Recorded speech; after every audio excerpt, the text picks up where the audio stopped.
My dog chews on logs. Bye. Are you a beaver? When I call his name, the only thing he does is look around to see if anyone's coming.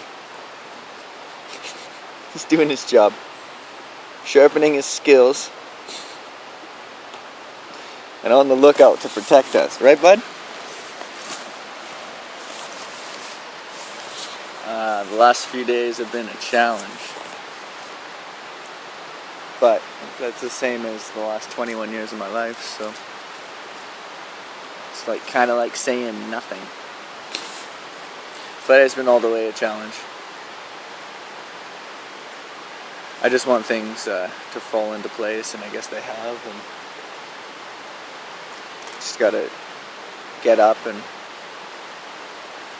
still gotta get up out of bed, and I just didn't want to get up out of bed, so I didn't. Just like loneliness is painful. Problem with loneliness is it creates more loneliness.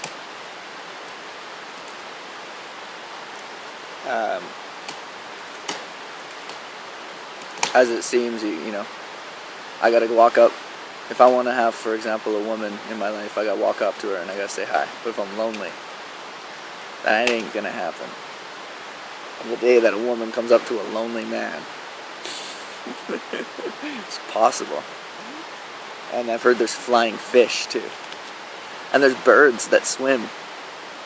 So it's possible. It is. Monkeys that ride bicycles. Men that talk about their emotions. Well, here I go.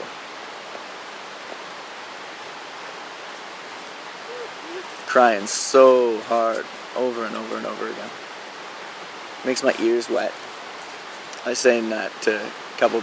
I haven't heard anyone who has said that before. When I eat really spicy food or good food, or if I cry really hard, my ears get wet. And I've had a lot of head injuries, so you know, it's just part of it.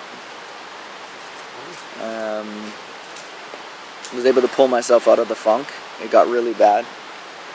It seems like I leave, you know, it must be manic depressive, I guess is what they say. It's like you become depressed and I just like nothing is worth it. Like I don't even want to move. I just cry and I just lose all hope with life. And then I snap out of it and I'm like, whoa, what the hell happened? And so it's an emotional thing.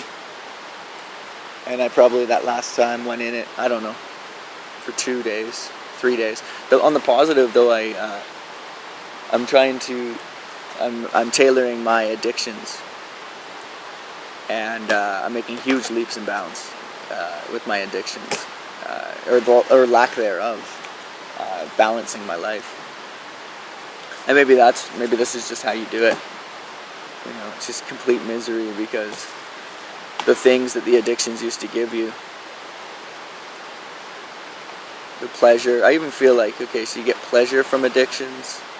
It gives you something to do. You know, it fills up time. When I was drinking alcohol, I'd drink at least 12 hours a day. You stop drinking, what are you going to do for these 12 hours? And the other part is that alcohol would help you mask your emotions. So, you know, 6 of those 12 hours were felt like blissful because you're drinking alcohol, you're drunk, you're like, woo! Even if the other 6 were misery. That 6 blissful is enough to justify anything. So then you remove that and it's like, what happens when you're feeling misery? And you're like, and I didn't even drink. So, it's just a process. Being a victim or being like, oh, woe is me, doesn't do anything. I mean, why people call themselves a victim. And that doesn't mean they've been victimized. I've been victimized fucking all the way, yo. But to call yourself a victim, that means that you are a victim. Like, I'm a walking, talking victim. Everywhere I go, hi, my name is the victim. So, okay, what do you get from that? Is that no matter what you do, you can say, oh, it's because I'm a victim. You yelled at that person. Oh, well, I'm a victim. You yelled at that person. Well, I've been abused lots. You know, And it goes much worse than yelling at someone. But that's the advantage of being a victim. Walking, talking victim. You always have a scapegoat. It's not me, it's my victim. What does it say? I just checked in to see what kind of condition my condition is in. It's like walking around saying you are conditioned. Saying, wow, this is me. I've come to terms with it. You got to too. And if you don't, then I'll say, you're victimizing me. So by giving up being a victim, then what happens? Well, I guess I'm finding out. I don't want to call myself a victim for many reasons. But one of them is that I don't want to have an upper hand on people. Oh, well, I don't want that card. That's not good. That's not power. That's weakness. I want to be humble.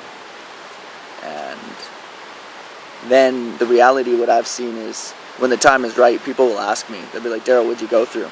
And then I'll tell them. And they'll be like, whoa. But for me to play victim, I don't know if it's because I'm a man. I don't know if it's because it's probably the way that I do it. I don't really know. But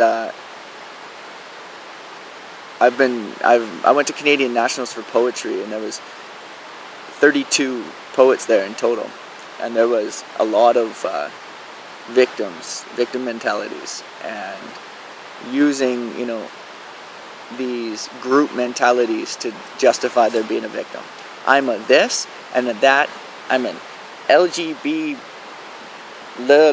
minority. I don't even know what that stuff means. I don't even care because it's labeling, but they would label themselves that, and then justify their being a victim, so that they're getting the upper hand on me. Because then I went, oh, that's how people think, and I went, oh, I'm a white male with blonde hair and blue eyes. So in their eyes, I'm not allowed to say that I was victim. So I was like, oh, well, that's kind of nice, because I don't want to call myself a victim. But I mean, I went through like 30 concussions. I was suicidal for 21 years. I got beaten. I got like hit. I got teased. I got ostracized. Repeatedly. I've had all kinds of things. So just for someone who doesn't know me, just to walk up and say you're not a victim, I'd be like, what? What? I don't know who has this victim handbook, but they were trying to create one. The problem is that they would never decide on the rules. Maybe the good thing. It'd be like, this week, this is the most important victim, and next week that one is, and so they're gonna run themselves crazy trying to do that. And then what happens when they realize that I was victimized? And then they victimize me, or they're willing to victimize others, because these people don't fit in the category of victim that they decide. So I guess these are all blessings. I don't want to be a victim.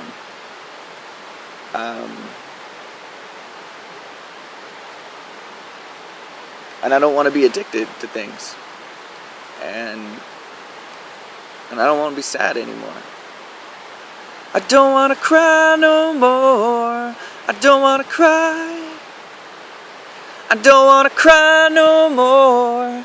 I don't want to cry. I'm not gonna run, yeah, I'm not gonna hide. I look to the sky, yeah.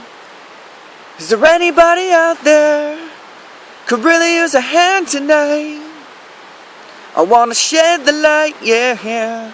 I wanna spread the light. So,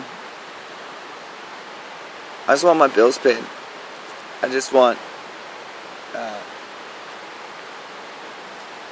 one day I'd just like to have someone looking at me in the eyes, someone I can hold and hug.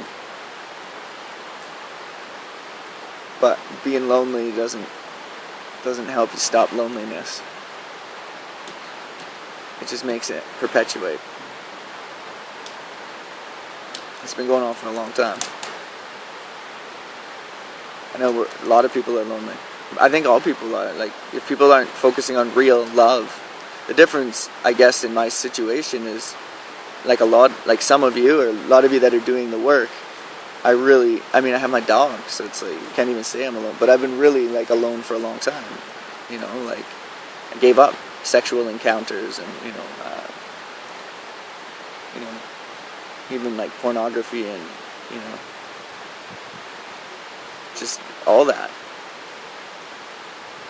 And now with this virus, there's not even any hugging and stuff. So it's like, I'm really alone. My house is empty. It's just me. And my dog, that's the thing, So I cuddle.